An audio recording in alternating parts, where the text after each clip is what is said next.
काल 3 भागों में बटे थे, निम्न पूरा पाषाण काल, मध्य पूरा पाषाण काल, उच्च पूरा पाषाण काल। निम्न पूरा पाषाण काल में हमने पढ़ा था कि चॉपर चॉपिंग थी, हैंड एक्स, क्लीवर, इन सब का प्रयोग किया जाता था। डिडवाना, भीमबेटका इसके प्रमुख स्थल थे। दक्षिण भारत में पलवरम, अतिपक्रम, गिदलूर आदि प्रमुख स्थल थे। फिर सबसे पहले 1863 में मद्रास के पास पलवरम से हमें रॉबर्ट ब्रूस फुट के द्वारा खोजा गया था।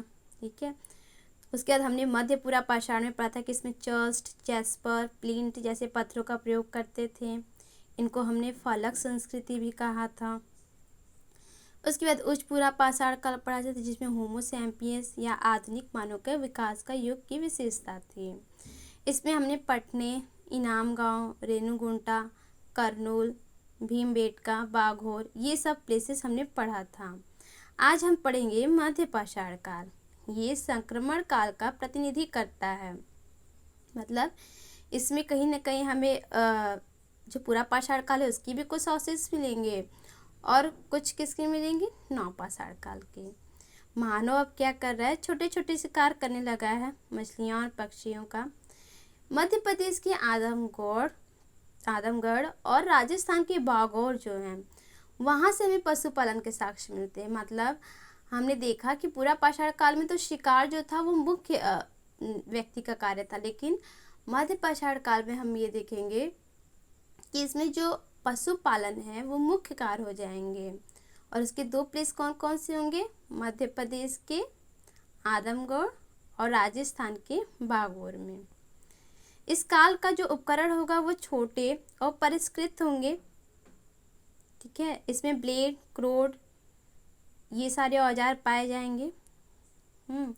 और सर्वप्रथम मानव ने कुत्तों को पालतू बनाने का काम बनाया है, मतलब कुत्तों को पालने का कार्य किया गया। इसलिए आज भी हम देखते हैं कि जो कुत्ता है वो सबसे पहले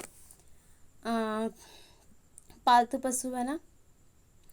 उसके बाद 1863 में सबसे पहले कार्लाइल ने विंध्य क्षेत्र से मध्य पाषाण काल के औजार मिल रहे हैं। मीन्स कि जो हमारा भारत का विंध्य क्षेत्र है वहाँ से मध्य पाषाण काल के टाइम का औजार सबसे पहले वहीं से मिल रहा है।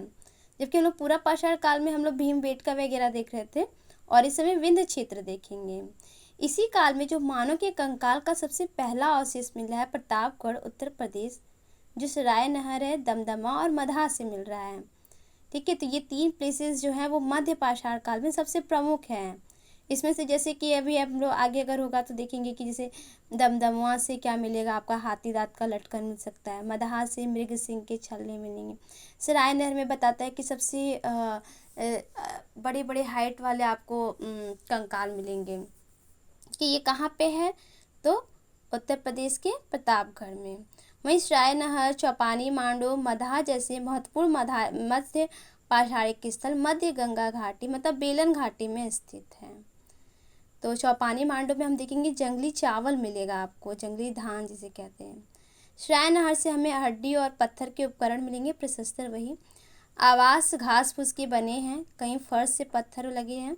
तो आवास जो झोपड़ी होता है वो भी हमें इसी में देखेंगे आप पैसरा से मिलेगा। पैसरा से क्या होगी, झोपड़ी, जो शायद बिहार में है। उसके बाद क्या कह रहा है कि एक ही पंक्ति में 3 सावधान के साथ जो है आपके सराय नहर से प्राप्त होंगे। चौपानी मांडे से स्थायी जीवन, चूल्हा, चक्की, मूसल ये सब मिलेगा। महदहा बूचड़ खाना मिल रहा है, गोबर, आवास के साथ साथ जुड़वा सावधान भी मिल रहा है। राजस्थान का जो हम लोग बागौर पढ़े हैं वहाँ लौह काल के भी उपकरण और मानव कंकाल मिले हैं। भीमबेटका जो है ये अब हम लोग पूरा पाषाण काल से पढ़ रहे हैं तो अभी भी वो रहेगा। वहाँ पे मानव अंत्येष्टि का प्रमाण मिलेगा। लेखनिया से 27 नरकंकाल पूछता है ये क्वेश्चन कि सबसे अधिक नरकंकाल कहाँ से मिले हैं आपके, तो लेखनिया हो जाएगा।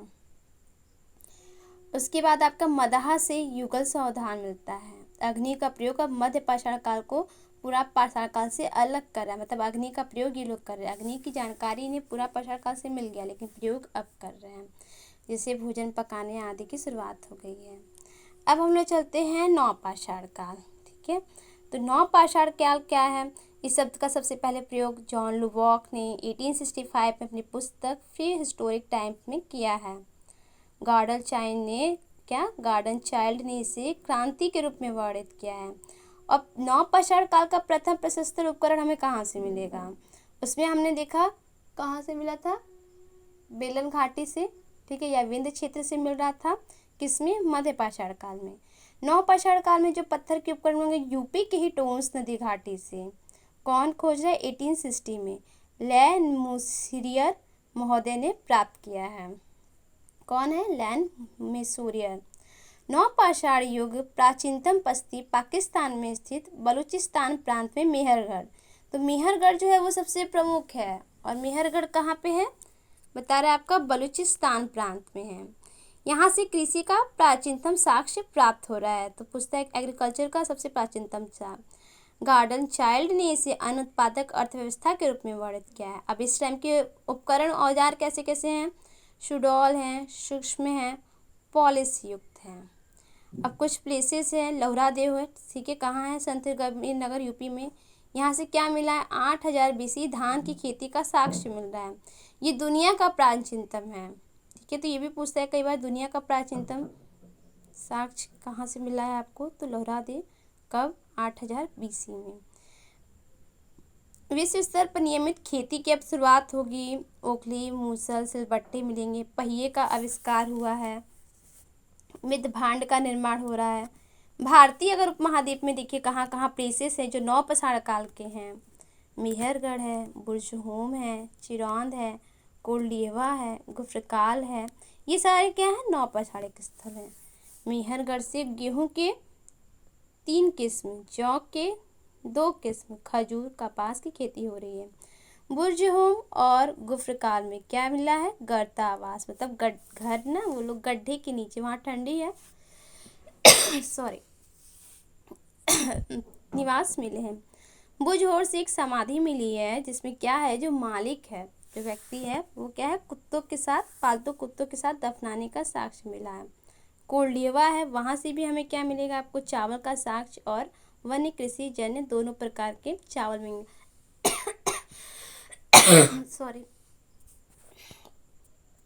चौपानी मांडो में क्या है, संसार के प्राचीनतम मृद भांड के साक्ष्य मिलेंगे।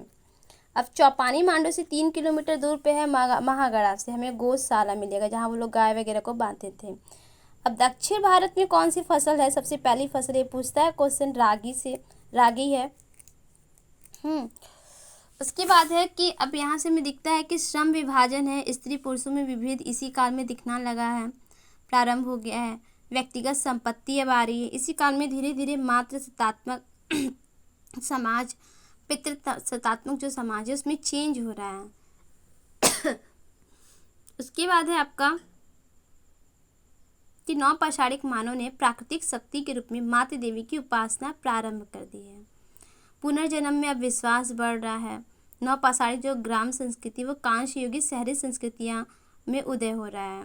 तो नवपाषाणिक काल के संबंध में पुरातात्विक खोज प्रारंभ करने का श्रेय डॉक्टर प्राइमरोज को जाता है, और इन्होंने 1842 में लिंगसुंगुर नामक स्थल से उपकरण खोजे हैं नवपाषाणिक संबंध में।